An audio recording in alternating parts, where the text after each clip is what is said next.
Good morning, everybody. Today we are going to make soap. Last year, for the first time, I made my own soap from bear tallow from the first bear I had ever harvested. And it has been something that I'd wanted to do for a really long time and just didn't get around to it. I was a bit afraid, to be honest, of the lye water mixing process because it can be pretty dangerous. But I took that on last year. I did a lot of research. I found a really good recipe that worked really well. And then I realized how easy it was. And before that, I had moved all of my soaps in the house pretty much to bar soap. And so now that I make my own, I'm sticking with my own because I know what's in it. It's made with simple ingredients, making the most use of the products from the animals that I harvest. And so this year, I didn't harvest a bear, but I did harvest a deer. And so I rendered down the fat to make the tallow, and I purified it and everything. So here it is. It's been kind of waiting in the freezer for this moment. And so I have 2 blocks of that. Actually, my neighbor also lent me or gave me tallow from the deer that he harvested. So I know that I have more than enough fat. So I'm going to go through the process with you today on how to make soap. First, I'm just going to walk through all of the ingredients that you're going to need, and I'm going to post the recipe that I'm using in the description box below, but I will also post the website for the recipe that I found. So I'm going to try to double the recipe today just because I like to make, as you know, everything in volume. So let's go through what you're going to need. So of course, the first thing is to find a recipe. So I'm just going to use the same process that I used to make the bear fat soap, but I'm going to use deer fat or deer tallow. And I have my measurements written out in grams here. So your ingredients: deer tallow, coconut oil, and this I got at Costco in bulk, olive oil. So these are the 3 fats. Then you're going to need lye, and so you need 100% lye. So wherever you get this from, just make sure you get 100% lye. And these are lye crystals, which I hear are easier to use. Whenever you're handling the lye, you want to make sure that you have gloves on. So you're going to need lye.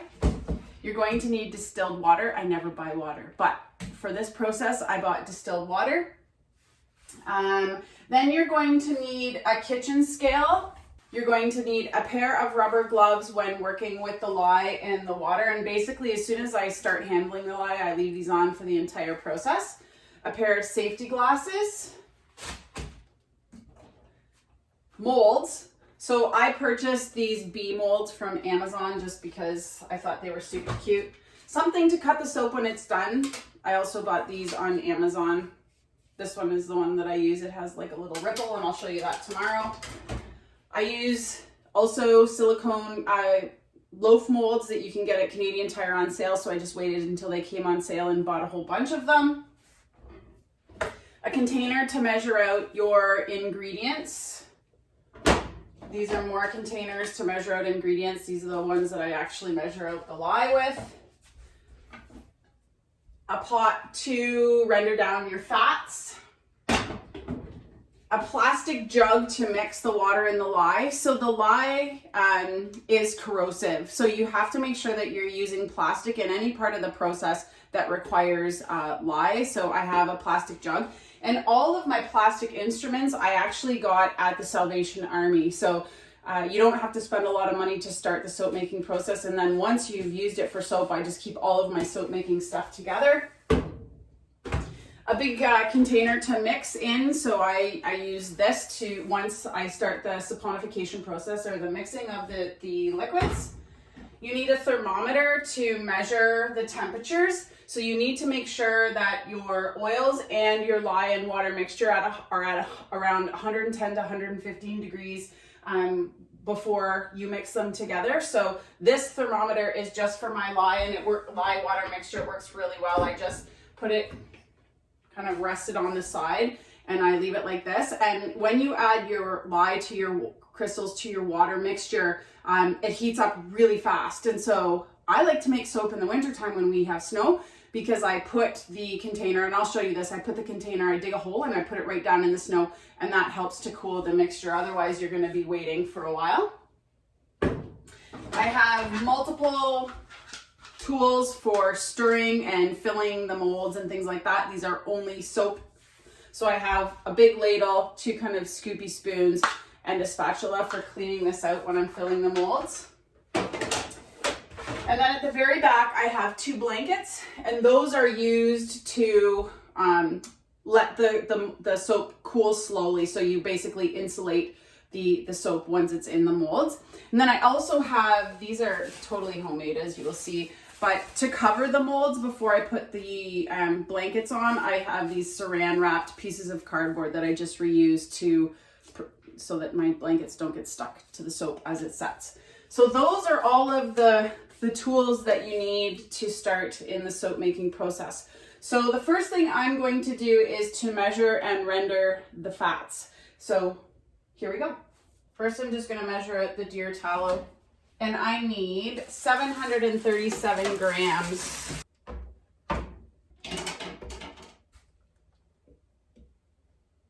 Whoa, perfect. Bang on. 737. Right on. The money. Put that in my pot. Now I need 737 grams of coconut oil. I don't know if this is going to cut the mustard or not. Okay.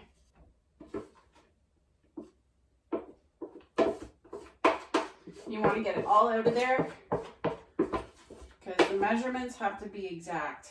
Now we need 1,106 grams of olive oil.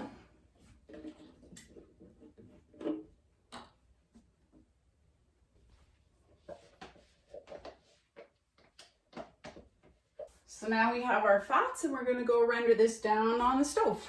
So I'm just going to turn the burner on kind of low, because this is a low and slow process. I'm just going to turn it on nice and low and let that melt down.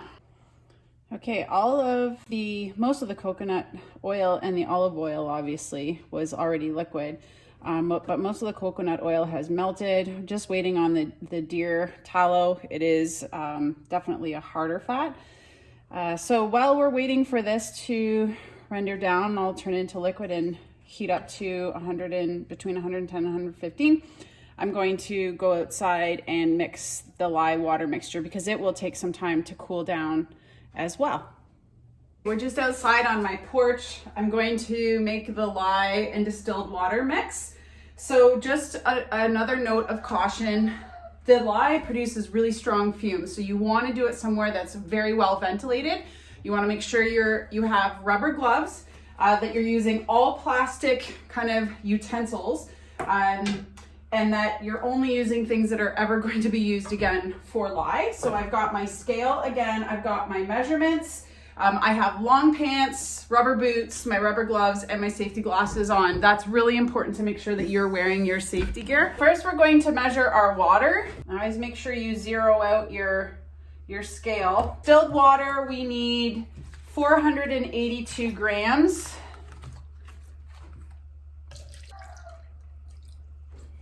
We're going to pour that in our container. And you always add the lye to the water. I'm going to take that off for a minute. And we're going to... And for our lye, we need 366 grams.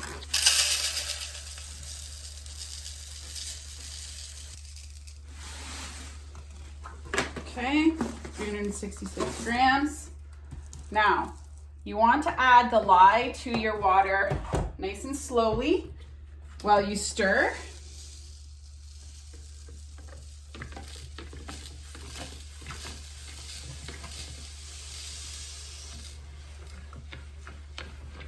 And it's going to heat up really quickly. So now I'm just going to go dig.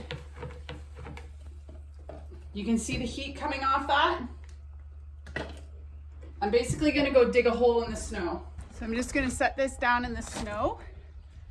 I'm going to just pack snow all around it. So right now that's 175 degrees.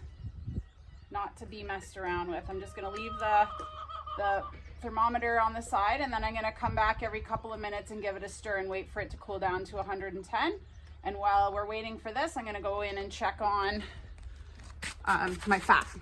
both of my ingredients, so my lye, water, and my fats are at 115 degrees. I had to leave them both outside because I overheated my fat, and of course the lye water was really hot. So first, what we're going to do is add in the fats to the bowl. Just use a spatula to get it all out because the measurements were so exact, you don't want to waste any, or you don't want to leave any in the pot if you can help it. Then we're going to add our lye water, and you always add the lye water to the fats, not the other way around.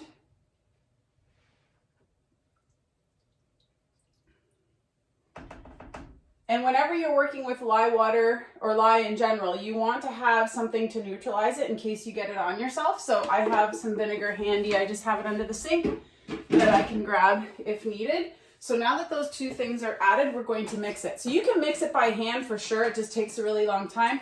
We're going to cheat and use an immersion blender. And this blender I only use for soap now. This can take up to 20 minutes using the immersion blender. So it does take a while.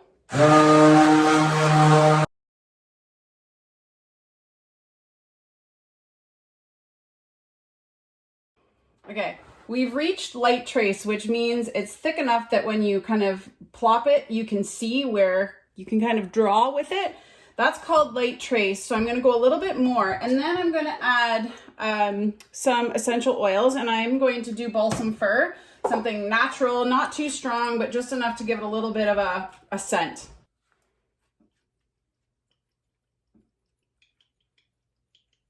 I don't really measure this. I just dump it in. And then mix it and then smell. A little bit more and then we're going to be there. Perfect. So if you see, I can draw, if you see those little plops in there, I can, if I make a circle, it stays. So I have reached trace. It's a good thing because I think this was going to start on fire. It's hot. Now I need to lay out my molds. So in order for this to cool evenly, I'm just going to put down some blankets.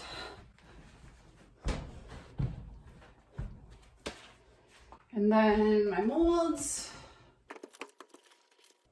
This can be a messy process. There's really no way around it, unfortunately. I'm gonna load the bees first, the bee molds first, and then the loaf molds.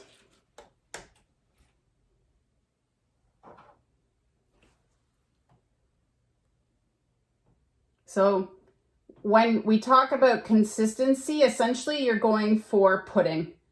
You can see how that's like pudding-esque. It reminds me a little bit of, lemon meringue or something like that. And just take your time because if you go too fast and you spill like I just did, it's kind of tough to, well, it's messy to clean up.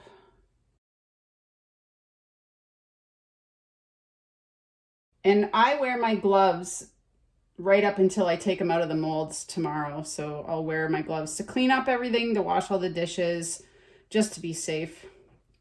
Because this is still a little bit, it can still be corrosive.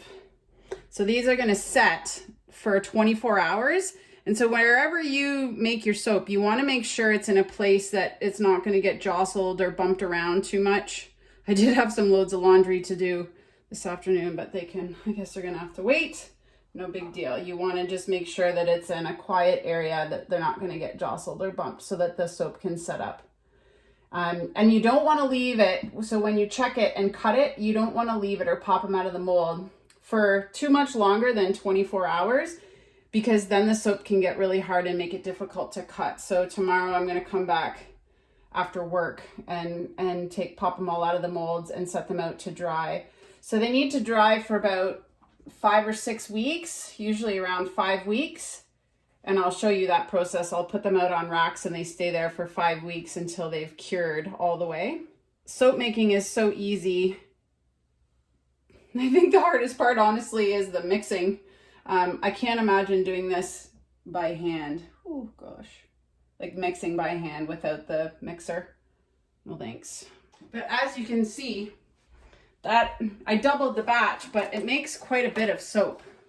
So I'm just gonna pour these in. So I cut these custom sheets that I'm just gonna go like this, and that helps them to cool a little bit slower as well. This is just to keep the blankets from sticking to the molds, to the soap as it cures.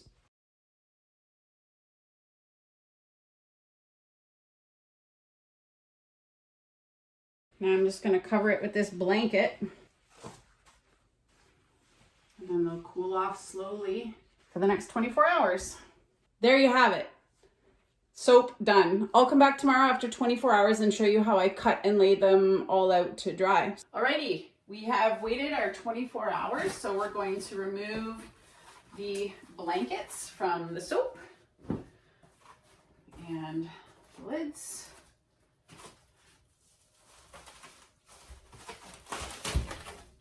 That works like a charm, the old saran wrapped bars. Set up nicely, as you can see. And then you just pop the soap out of the mold. And there you go. Super cute. It smells divine. I use my cool little cutter. And I just pop that out of the mold. Then you just choose the size of the bars that you want and cut them, and it makes a nice pretty little bar. I do about 1 inch or 3/4 of an inch. I don't know what that measurement is, but I do about that thick. But you can do kind of whatever measurement or size that you want. And so after this is cured for 5 to 6 weeks on these racks, it's ready to use. And before I use it, I always do a pH test. I just got this little pH test kit, and it's just on a roll. You pull a piece out. I wet the soap with a little bit of water, and then I test to see. And you should be between 8 and 10. But I've read online that anywhere as high as 11 is okay. But last time mine was around 9. So that was good.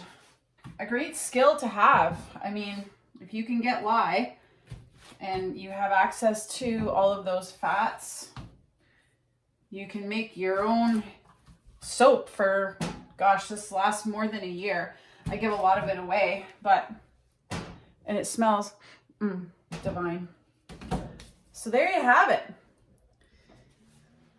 That's the process. So these are going to sit out, like I said, for 5 to 6 weeks. And when they're cured, they're ready to use.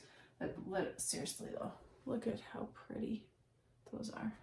Okay, thanks for watching how to make deer fat soap. I hope it inspires you to make some of your own soap. If you don't have deer fat, there are a ton of recipes online to make soap with fats that are more readily accessible at the grocery store. So give her a go. It's a ton of fun, and it's a really sustainable way to not have to buy soap. You can make your own. Anyways, have a good one. We'll see you next time.